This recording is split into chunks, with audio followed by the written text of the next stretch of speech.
They told me I'd never make it out of my small town, that I was chasing an impossible dream. But last night, they all watched me walk across the Oscar stage, holding the award for Best Actress. My name is Hannah Blake, and I grew up in a quiet little town in Kansas. At 19, I told my friends I wanted to be an actress. They laughed so hard they cried.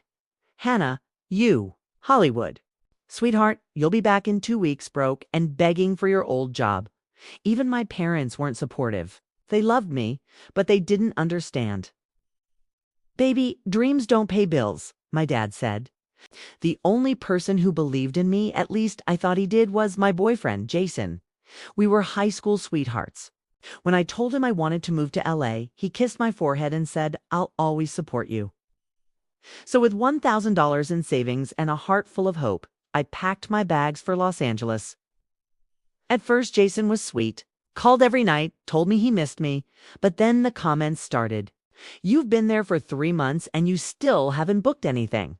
Maybe this isn't for you. You'd have a real life here with me." Instead of chasing fairy tales, every word chipped away at my confidence. And then, during one late-night call, he said the words that haunted me. "Hannah, you're never going to make it. Just come home. Be realistic." I hung up the phone and sobbed until my chest hurt. The man who promised to support me had turned into my biggest critic. A week later, I found out through social media that he was dating someone else, a girl from our hometown. His caption under their picture: "Some girls dream too big. Glad I found someone real." It broke me. I felt stupid, humiliated, and utterly alone. That betrayal crushed me, but it also woke me up. I realized Jason never wanted me to succeed. He wanted me to stay small so he could feel big. That night, I wrote a promise in my journal. One day, Jason will eat his words. I worked 3 jobs: waitressing, tutoring, and bartending, while auditioning for everything. I faced rejection after rejection. Sometimes I didn't eat so I could afford acting classes. But every time I wanted to quit, I pictured Jason's smug smile and I kept going. Years passed. Then one day, everything changed. I got a call from my agent, "Hannah. You booked it, the lead role in a major film."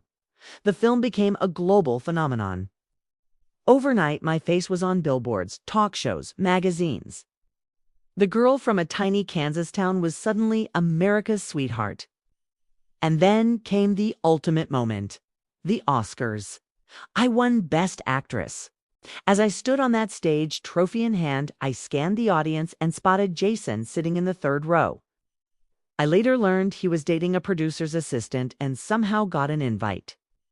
When our eyes met, I smiled, not with anger, but with power. He mouthed, "Wow." I leaned into the mic and said, "To anyone who's ever been told they're dreaming too big, don't listen. The world belongs to dreamers." The applause was deafening.